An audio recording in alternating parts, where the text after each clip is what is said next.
En Japón, los tatuajes y la mafia yakuza a menudo parecen elementos inseparables. Debemos aclarar que no todos los gángsters tienen tatuajes y no todos los que tienen el cuerpo completo tatuado son gángsters. Pero cuando la cultura pop representa el inframundo y la población criminal, los antihéroes se representan siempre con tinta en el cuerpo, es inevitable, como es en el caso de los famosos yakuza. Los tatuajes japoneses tienen una historia larga y compleja que los conecta con gran parte de la cultura del país. Y para comprender hoy en día la visión y estigma que sufren muchas veces los tatuajes en este país, debemos remontarnos tiempo atrás. En Japón existe un arte milenario que para los no entendidos puede resultar algo extremo. Es conocido con el nombre de horimono, el tatuaje completo japonés, y el término más internacional podríamos añadir que sería el llamado full body o bodysuit. El otro término erróneo, muchas veces generalizado, es el de irezumi. Irezumi, cabe aclarar que fueron los tatuajes penales, tales como la fila de líneas en las partes visibles del cuerpo para mostrar que la persona era un criminal. Tradicionalmente, irezumi no son los diseños complejos que se conocen como el tatú de estilo japonés. El término apropiado para los tatuajes tradicionales de este estilo es horimono, como hemos dicho antes. El horimono se trata de una composición de uno o varios tatuajes que desde el cuello hasta los tobillos cubren completamente el cuerpo de la persona, donde representan escenas simbólicas y tiene un profundo significado cada elemento que se diseña y se tatúa. Los horimonos son realizados por reconocidos maestros tatuadores. Su coste es elevadísimo en ciertas composiciones y se tarda años o incluso décadas en finalizar, debido sobre todo a la precisión y técnica artesanal conocida como tebori, consistente en la punción de tinta mediante una varilla impulsada por el juego de muñeca y la fuerza del antebrazo del maestro tatuador. Estos tatuajes normalmente se esconden y se diseñan de forma que queden ocultos con una camisa de vestir abierta. Las manos, cabeza y pies también están libres de tinta y no muestran ningún tatuaje. Esto se debe a que enseñarlos te señala como perteneciente a una de las mafias más temidas y peligrosas del mundo, la yakuza. Los gángsters de Japón, quienes viralizaron el horimono y representan este estilo de full body en el tatuaje. Estos diseños constituyen una parte importante de todos los tatuajes de cuerpo completo y se han copiado sin descanso, o bien el artista elabora su propia ilustración de otra parte de la historia japonesa. Los tatuajes no siempre han sido una cuestión de estética personal. Culturalmente, dependiendo del país, han tenido una implicación social y distintiva. En la Europa aristocrática representaban un alto nivel social y nobleza, mientras que hace cientos de años en la sociedad feudal de Japón, las autoridades japonesas tatuaban a los criminales en brazos y frente como castigo por sus crímenes, lo que permitía que la gente los identificara como delincuentes y aislara del resto. Un castigo muy severo, pues su concepción de sociedad se basa en la agrupación y unión de sus individuos, en el colectivo. Básicamente el castigo significaba quedarse a la deriva en un mar de personas. Nadie te ayudaría, nadie te hablaría, nadie te miraría. Serías prácticamente un paria, invisible, solo. Debido a esta situación que llevaba en muchos casos al exilio o a la muerte, muchos criminales, ya fuera para poder sobrevivir o reinsertarse en sociedad, empezaron a ocultar sus tatuajes con diseños decorativos, algunos de los cuales se siguen usando hoy en día, y con el paso del tiempo se convirtieron en motivo de orgullo por el que presumir para algunos criminales con la llegada de la edad moderna. Los yakuza se proclaman descendientes de los samuráis, guerreros del antiguo Japón que servían con una serie de estricto código de conducta, a un daimyo o a un señor feudal. Los fieros samuráis aparecen en muchos diseños. La mayor parte de los horimonos se basan en héroes legendarios cuyas historias tienen un significado simbólico para el tatuado y el tatuador. Para los yakuza, la ética y código samurái, que son valentía, resistencia y fortaleza, se reflejan en los tatuajes que portan. Un tatuaje corporal completo, un bodysuit, un orimono, implica años de dolor, paciencia y tiempo, lo que representa una prueba de la lealtad al grupo y una demostración pública de resistencia mental y física. Para un yakuza, alguien que deja un tatuaje a medias dejará otras cosas a medias y es una falta de esfuerzo, lo que da lugar a una persona débil, cobarde o inconstante. Los yakuza son una casta aparte. La sociedad japonesa los considera parias y ellos se complacen con el papel que les han adjudicado. Los yakuza se consideran a sí mismos condenados, antihéroes, repudiados de una sociedad que no les acepta y que deben vivir en un inframundo en el que han desarrollado sus propias reglas. Destinados a ser héroes dentro de su propio universo, la realidad de los yakuza, a diferencia de lo que podemos conocer a través del cine y últimamente de los manga y el anime, es bien distinta. El origen de los yakuza se remonta muy atrás, rondando el año 1612. La palabra yakuza significa 893, ya significa 8, ku significa 9, za significa 3. En Oichokabu, que es un juego japonés parecido al blackjack americano, la diferencia general entre los dos juegos de cartas son que en Oichokabu el objetivo de las tarjetas debe ser 19 en lugar de 21 como en el blackjack. Como puedes ver, la suma de 8, 9 y 3 es de 20, que no tiene ningún valor en este juego, en el Oichokabu. De este concepto parte el nombre yakuza, que son sin valor para la sociedad. Esto no significa que no tienen lugar en la sociedad, significa que los miembros son personas que de alguna manera no encajan en la sociedad, los inadaptados de la sociedad actual, donde conviven pero a su vez coexisten aparte del resto de ciudadanos. Pero ¿cómo hemos llegado a esta situación? ¿Cuáles son los orígenes de los yakuza y dónde se originó esta bifurcación de la senda que seguían los japoneses? Para entenderlo debemos remontarnos a una batalla.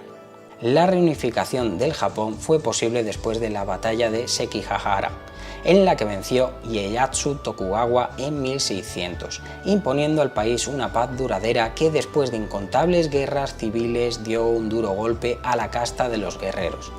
Medio millón de samuráis expertos en el arte de la guerra se vieron privados de empleo y de señor. Los que tuvieron más suerte se convirtieron en comerciantes en los centros urbanos en ciudades como Nagoya y Edo, que es la antigua Tokio. Otros se transformaron en funcionarios, literatos, jugadores o actores ambulantes. Pero hubo otros, que fueron una gran mayoría, que iban por libre, frecuentando desafíos y vendiendo su espada al mejor postor como ronins, samuráis sin señor ni objetivo en la vida. Estos hombres se conocían con el nombre de Kabuki Mono, los locos, nombre que se hizo conocido por las autoridades locales. Su estilo de vestir raro, los cortes de pelo distintivos y el mal comportamiento junto con portar su espada en centros urbanos, un hecho que poco a poco estaba cada vez peor visto socialmente, hizo que rápidamente llamaran la atención de todos. Muchos de estos individuos terminaron convirtiéndose en bandidos, los Hatamoto Yako, saqueando ciudades y aldeas mientras que erraban por todo Japón, sobreviviendo del pillaje y cualquier pequeño delito que les proporcionara algo de fortuna. Unidos por la necesidad, se convirtieron en clanes que controlaban territorios, convirtiéndose en mafias que cuidaban de pequeños negocios locales, como también la prostitución y el juego, ampliando luego su control a las drogas y la protección a restaurantes, bares y pequeñas empresas que les servían a su vez de guarida como de sustento. Los Kabuki Mono tenían la mala costumbre de acosar y aterrorizar a todos en sus alrededores. Podían hasta apuñalar a la gente por placer o simplemente por percibir una mirada de desaprobación. Algo que debemos remarcar era su lealtad entre sí. Se protegían entre sí independientemente de la amenaza, también si eso significaba ir en contra de sus propias familias o hermanos. En su lugar, los yakuza ven a los machi-yako, servidores de la ciudad, como sus antepasados, como su origen de verdad. Estos servidores se levantaron en armas defendiendo las aldeas y las ciudades del abuso y el dominio de los Hatamoto Yako y de cualquier bandido ladrón que hostigase a los pequeños aldeanos.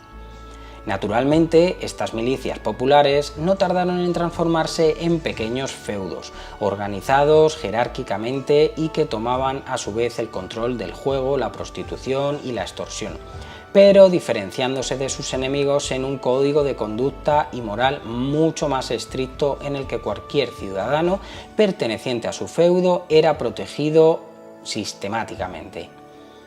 En 1968, el Shogun reprimió a estos grupos de forma sangrienta y sistemática.